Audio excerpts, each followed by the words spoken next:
Good evening to all of you. तो आज हम शुरू करेंगे important water springs in Himachal Pradesh. तो सबसे पहले हम इम्पॉर्टेंट डिस्ट्रिक्ट इस रिस्पेक्ट में वो आती है कुल्लू। कुल्लू में हम सबसे पहले शुरू करेंगे कि कौन कौन से वाटर स्प्रिंग्स यहाँ पर हैं, और इनमें से बहुत सारों के नाम तो आप ऑलरेडी जानते हैं। तो सबसे पहले हम करेंगे मणिकर्ण। कुल्लू में सबसे पहले आया मणिकर्ण।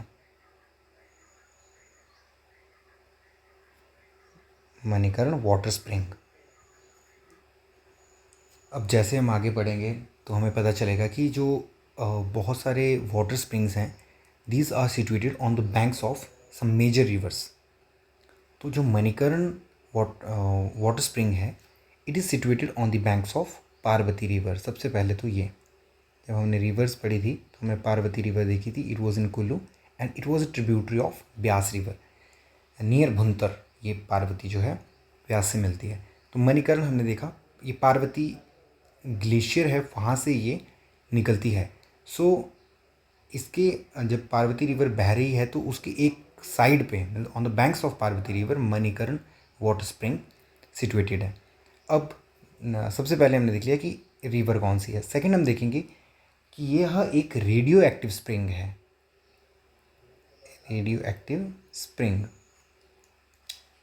मतलब ये माना जाता है कि रेडियो एक्टिविटी की वजह से पानी जो है गर्म हो रहा है इनसाइड दी अर्थ। एक इसके कंट्रास्ट में हम पढ़ेंगे सल्फ़र स्प्रिंग्स। उस वाटर में सल्फ़र पाया जाता है, लेकिन यहाँ पे क्या है, वाटर इज़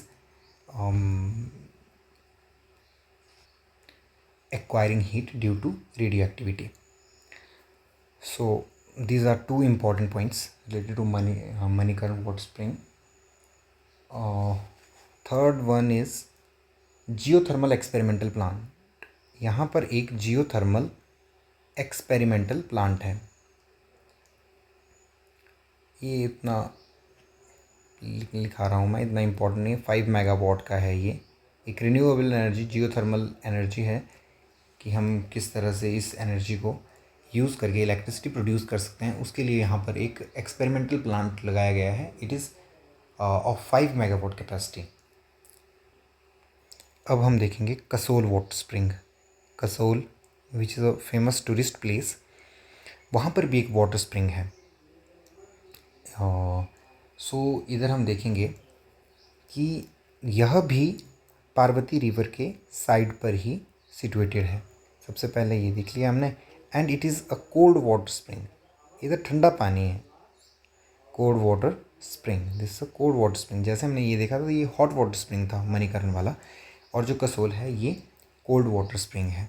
इसके बाद आ जाता है खीरगंगा। खीरगंगा भी हमें पता है कि कुल्लू में ही सिचुएटेड है ये प्लेस, पार्वती वैली में ही है ये भी, और this is a hot water spring. ये देख लिया हमने hot water spring, hot water spring, and this is situated in Parvati valley. Parvati valley. फिर हम इसके बाद देखेंगे वशिष्ठ कुंड। वशिष्ठ कुंड, अगर आप मनाली गए होंगे तो आप ज़रूर विज़िट किया होगा आपने वशिष्ठ कुंड या वशिष्ठ वाटर स्प्रिंग। अब ओबियसली वशिष्ठ जो ऋषि थे उनके नाम पर ये कहा जाता है कि उन्होंने यहाँ पे तपस्या की थी, तो फिर उनके नाम पर यहाँ इस वाटर स्प्रिंग का नाम वशिष्ठ कुंड रखा गया। अब यह जो वशिष्ठ कुंड है, क्योंकि अगर हम मनाली में देखें तो ब्यास रिवर है, Manali situated on the banks of Beas river. तो Vashisht obviously it is also situated on the banks of Beas river. सबसे पहले हमने इसको किस नदी से कनेक्ट किया, दिस इज़ ब्यास रिवर। फिर हमने देखा कि यहाँ HPTDC ने तुर्की स्टाइल बाथरूम्स बनाए हैं। Himachal Pradesh tourism development corporation है जो, यहाँ पे इन्होंने तुर्की स्टाइल बाथरूम्स बनाए हैं। तुर्की स्टाइल बाथरूम्स, क्योंकि यहाँ पे एक जिस तरह से ना एक धार्मिक स्थान है ये, यहाँ पर मंदिर भी है, तो जैसे गर्म पानी निकलता है, इसमें भी सल्फ़र होता है। अगर आप गए होंगे तो आप जैसे अगर तत्ता पानी, अभी हम शिमला में पढ़ेंगे तो तत्ता मंडी और शिमला की बाउंड्री पर है तत्ता पानी, तो वहाँ पे भी सल्फ़र की स्मेल है, मतलब पानी से एक स्मेल आती है सल्फ़र की। वैसे ही अगर वशिष्ठ कुंड में भी जाएंगे तो वहाँ पे भी वो पानी की स्मेल रहेगी। दैट इज़, उसका मतलब यह होता है कि सल्फ़र अवेलेबल है वाटर में। सो यहाँ पर भी सल्फ़र वाटर स्प्रिंग है ये। अब इसके बाद हम देखेंगे कुल्लू में कलथ जगह है एक, कुल्लू और मनाली के बीच में कलथ, ये भी कुल्लू में ही है और ब्यास रिवर के किनारे पर है ये भी। क्योंकि जैसे मणिकर्ण और कसोल देख लो, उसके बाद हमें मेजॉरिटी में जो मिलेंगे वो ब्यास रिवर से ही मिलेंगी। अगर जैसे हमने रिवर्स पढ़ी थी, अब बहुत सारी चीज़ें कनेक्ट होती जाएंगी आपस में, और कनेक्ट कर पाना चीज़ों को, यही नॉलेज जो है एग्ज़ाम में काम आती है। कि जैसे ब्यास रिवर हम देखेंगे तो कुल्लू से ही उसका ओरिजिन होता था, रोहतांग पास के पास हमने पढ़े थे कि एक ब्यास कुंड था, एक ब्यास ऋषि था, वहाँ से 2 स्ट्रीम्स निकलती थी जो पलछन में मिलती थी, फिर ब्यास रिवर कुल्लू से होके फिर मंडी में एंटर करती थी। अब हमने याद रखना है कि जैसे कसोल और मणिकर्ण को अगर हम छोड़ें तो खीरगंगा, वशिष्ठ और Kalath, these are situated on the banks of Beas river. अब इसके बाद हम बात करेंगे, ये कुल्लू में हमने 5 इंपॉर्टेंट पढ़ लिए। अब इसके बाद हम देखेंगे बिलासपुर में। बिलासपुर में आते हैं लुहांड एंड ददराना और एक Bassi, Luhand, Dadrana and Bassi, DADRANA, Dadrana and Bassi. तो इनको इसी तरह से याद रखना है। उसके बाद हम देखेंगे शिमला में। तो सबसे पहले तो मोस्ट इम्पॉर्टेंट तत्ता पानी। तत्ता पानी में सबसे पहले मैंने बताया आपको कि ये कौन सी नदी के किनारे हैं, सतलुज नदी के किनारे। क्योंकि शिमला से मेजर, जब शिमला और मंडी के बीच में बाउंड्री यही रिवर बनाती है, और तत्ता पानी it is 51 kilometres from Shimla, और ये राइट बैंक पे है सतलुज के। सेकंड पॉइंट इसमें आएगा कि यह एक सल्फ़र वाटर स्प्रिंग है। इस वाटर में क्या है, सल्फ़र है, स्मेल आती है यहाँ से भी, सल्फ़र है। और मकर संक्रांति के दिन यहाँ पे लोग स्नान करने के लिए जाते हैं। मकर संक्रांति के दिन यहाँ पे लोग स्नान करने के लिए जाते हैं। सो यही है तत्ता पानी से रिलेटेड हमारे पास फैक्ट्स हैं जो।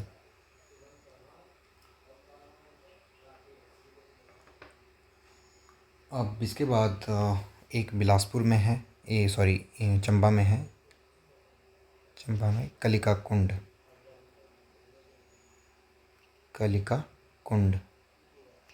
अब कुंड शब्द तो आपको पता है, ये किसी वाटर सोर्स के लिए जहाँ पे पानी कलेक्टेड है, वहाँ के लिए हम यह लोकल भाषा में कुंड शब्द का यूज़ करते हैं, तो कलिका कुंड। अब हम पढ़ेंगे कांगड़ा में। कांगड़ा में इनसे क्वेश्चन पूछे भी गए हैं काफ़ी पहले भी। एक है सुलह Salul, लुनानी, Kopra, Jwalamukhi, Sulah Salul, लुनानी, Kopra, Jwalamukhi and ततवानी। एक है तत्ता पानी, एक है ततवानी। तो these are in Kangra. Tatwani is in Kangra and Tatta Pani is इन शिमला। तो सुलह सलोल, लुनानी, कोपरा, ज्वालामुखी एंड ततवानी। अब ये हो गए हमारे इम्पॉर्टेंट वाटर स्प्रिंग्स। इसी के साथ हम कर लेंगे इम्पॉर्टेंट वाटरफॉल्स, झरने। वाटरफॉल्स करेंगे हम, तो सबसे पहले हम देखेंगे चंबा में। इम्पॉर्टेंट है चंबा के, और बहुत बार एग्ज़ाम्स में पूछे भी गए हैं। चंबा में आता है सबसे पहले Dhancho, Dhancho, Dhancho waterfall, it is in Chamba, Dhancho. ठीक है, अब मतलब कुछ एक जैसे कुछ इस तरह से याद रखो कि याद रह जाए। नाम ज़रूरी नहीं है धनचो ही याद रखना है, कुछ एक ऐसा नाम रिलेट करो इससे कि वो आपको याद रह जाए। उसके बाद आता है Satdhara, Satdhara, these are very very important. Satdhara बहुत बार पूछा गया है। जो मैंने अभी वाटर स्प्रिंग कलिका कुंड बताया चंबा में, वो बहुत बार पूछा गया है, तो इस तरह से रखना है। अभी शिमला में हमें एक है चैडविक वाटरफॉल, ये भी कई बार क्वेश्चन पूछा गया है कि चैडविक वाटरफॉल कहाँ पर है, तो चैडविक ये नाम याद रखना है, शिमला से ये रिलेटेड है। अब हम आते हैं कुल्लू में। कुल्लू में आता है राहला वाटरफॉल, ये मनाली में है, राहला वाटरफॉल। फिर आता है जोगनी वाटरफॉल,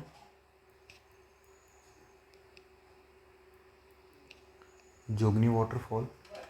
फिर उसके बाद कांगड़ा, कांगड़ा में हमें देखने को मिलता है धर्मशाला में भगसुनाग, भगसुनाग वाटरफॉल। अगर मैक्लोडगंज की तरफ आप जाएंगे तो वहाँ पे आपको भगसुनाग वाटरफॉल मिल जाएगा, एक टूरिस्ट स्पॉट है। फिर उसके बाद हम देखेंगे सोलन में, सोलन में आते हैं Badri and Rewa, Badri, second one is Rewa, Badri and Rewa. उसके बाद आते हैं लाहौल स्पीति में सिस्सू वाटरफॉल। अगर आप लाहौल स्पीति गए होंगे तो आपने ज़रूर वहाँ पे सिस्सू, एक टूरिस्ट स्पॉट है और वहाँ पे सिस्सू वाटरफॉल है। तो सर्दियों में अगर आप वहाँ पे जाएंगे तो पूरा जमा होता है, आइस बन गया होता है पानी का, तो सिस्सू वाटरफॉल।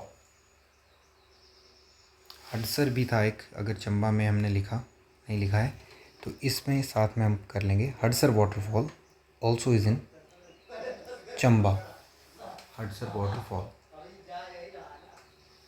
ये हमने कर लिया। So these are the important water springs and waterfalls in Himachal Pradesh. सबसे पहले अगर जितने मैंने पढ़ाए हैं उन पे आपको बहुत अच्छे से पढ़ना पड़ेगा, बहुत अच्छे से, इनमें से आप मिस आउट कुछ भी नहीं कर सकते।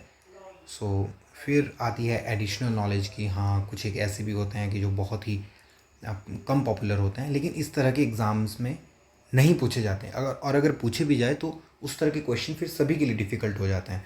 सो किसी भी एग्ज़ाम को क्रैक करना हो तो सबसे पहले हमें ये पता होना चाहिए कि मोस्ट इम्पॉर्टेंट चीज़ें क्या है। हम कई बार उस ट्रैक से बाहर हो जाते हैं कि नहीं, क्वेश्चन इस तरह से भी आ सकता है, इस तरह से भी आ सकता है, वो एक्सेप्शनल केस रहता है।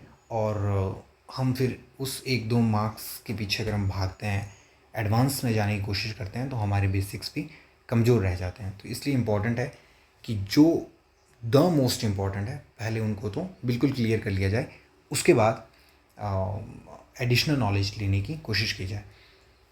So thank you for the class.